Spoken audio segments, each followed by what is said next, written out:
Hello and welcome to Precon Decon, the video series where I normally deconstruct the pre-constructed decks of Magic the Gathering's history. In this video, however, we're going to do a good old what could have been for a set. So this is kind of a video series I do ever so often when a particular set has maybe felt a bit lacking, and I've been inspired to kind of come up with an entire alternative deck that could have slotted in.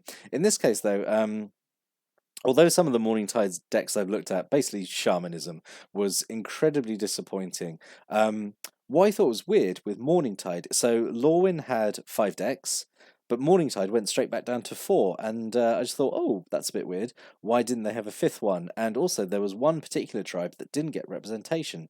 So, in this video, I'm just going to talk about a deck that I know that could have been made so there were 5 Morningtide decks, and just kind of like my thoughts on a deck that I would build to represent that. So. Last time I did this was for Kamigawa, if you want to go back and have a look at that, where I came up with a couple of decks there to make up for some sort of disappointing decks. So quickly, let's talk about the deck construction rules. So it has to be 60 cards, 2 rares and 13 uncommons. The rares have to be from the set, so they have to be from Morningtide, and I'd say at least 50% of non-basic land cards in the deck have to be from the new set, which in this case Morningtide. So I can use Morningtide and Lorwyn when putting the deck together. So let me tell you about the Mysteries of Magic, which is a wizard tribal deck, because wizards not represented at all, and they were like the fifth tribe of Morningtide, because we had warriors, we had shamans, we had warriors, we had shamans, we had rogues, we had soldiers, but we didn't have wizards. And there were a whole bunch of fun wizard cards that could have been represented. So yeah, I decided, you know what, that's so weird. There wasn't a 5th deck to show off wizards. So this is the deck list. So 17 creatures, 12 instants, 5 sorceries, 2 artifacts, 23 land, mana curve off to the side there. Let me talk you through my choices for a wizard deck. So one of the rares of the deck is Sigil Tracer, so which is 1 colour and 2 blue for a 2/2. You can pay 1 and a blue to tap 2 untap wizards you control to copy an instant or sorcery spell, and you choose new targets for the copy. So I think this is just like a really fun rare. Copying spells is always like really good fun, either your own or your opponent's. And yeah, I just think this would have been a fun rare to have. Yeah, I say, it's a mono blue deck. You're going to have a bunch of spells that you can copy with this. 2 Sage of Fables. So 2 colours and a blue for a 2/2. Each other wizard you control comes into play with an extra +1/+1 counter on it, and you can pay 2 and remove a +1/+1 counter from a creature you control to draw a card. There is a big theme of drawing cards, as you'll see. That's actually kind of the win condition for the deck, but we'll see that in a minute. I mean, just going back to the card, Sage of Fables, I think is a super good card. Out of all these, I think all these tribal cards that like gave creatures of a certain type when they came in extra +1/+1 counters, and like they all have different ways of using the +1/+1 counters. I think as a whole, they're all really good. Yeah. Then we have 2 Stonybrook Bannerets. So this is the blue banneret, so 1 colour and a blue, 1/1 Island Walk, makes your merfolk and wizard spells 1 less to play. So yeah, just helps you get out your wizards nice and quick. So this is actually kind of another way to win the game. So a full playset of Ink Dissolver. So it's 1 and a blue for a 2/1. Has a kinship ability. At the beginning of your upkeep, you can look at the top card of your library. If it shares a creature type with Ink Dissolver, you can reveal it, and if you do, each opponent mills 3. So if you have 4 of these, that's milling 12, which is, I mean, you got to get all 4 out.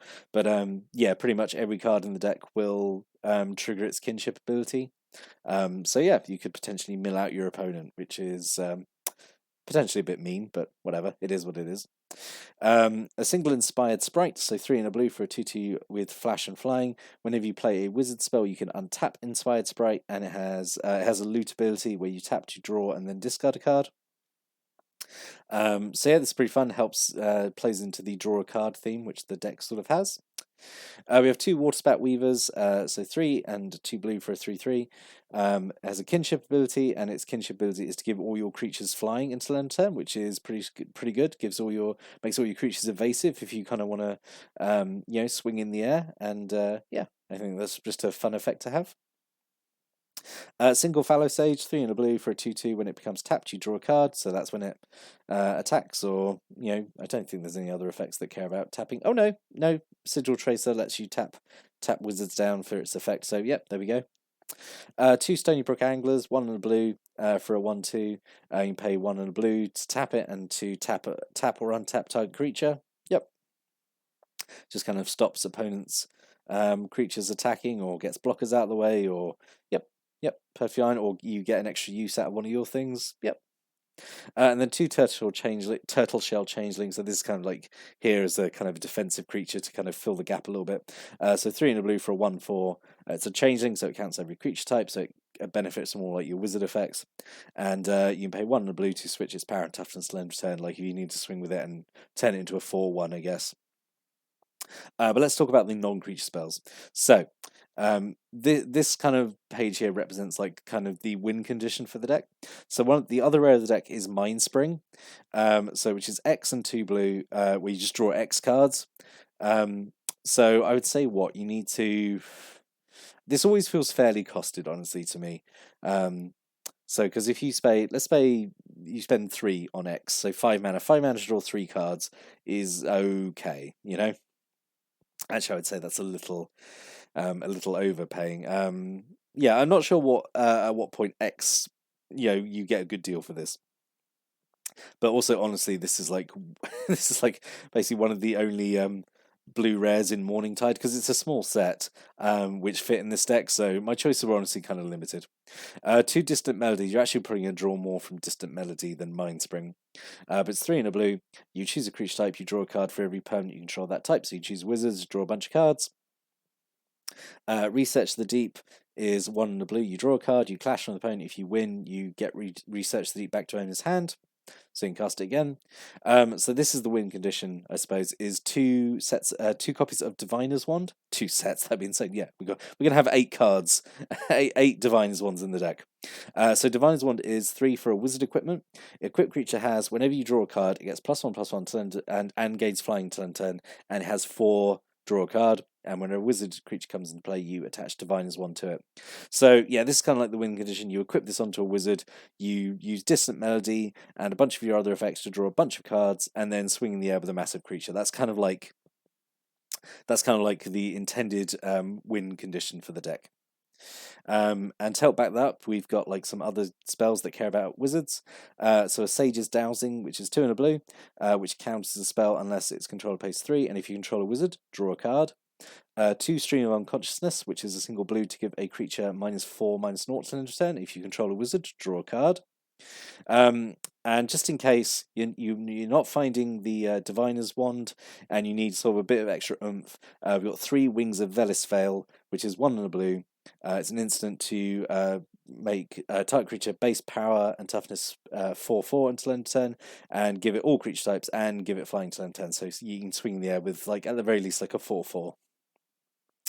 And then just sort of like some generic other blue control options. So Broken Ambitions is just a counter spell, and it can potentially mill if you win a clash. Disperse is just a bounce spell, and Negate gets rid of non-creature spells. So yeah, that was my thoughts on kind of like a mono blue wizard tribal deck for Morningtide. I don't know why Morningtide didn't have 5 decks to represent each of the tribes they introduced or focused on. But yeah, I had fun putting this together, and just the one this time, unlike with Kamigawa where I did 2. What are your thoughts on my Mysteries of Magic deck? Is this a deck you would have liked to pick up and play back in the day? Would you have made any changes to it? Yeah, please stick a comment below. This unfortunately, like, it had to be mono blue because they didn't really have wizards in any other color in Morningtide. Maybe that was why they didn't feel like they had enough cards to support it. I don't know. But yeah, stick a comment below. See what you think about this. I'll be back next time. I'm gonna look at real decks next time. We're gonna move on to the creepy, spoopy world of Shadowmoor, which is basically Dark Lorwyn, which is a set I have some complicated thoughts and opinions on, but we'll share those next time. But yeah, until then, thanks for watching and listening. Have a great day.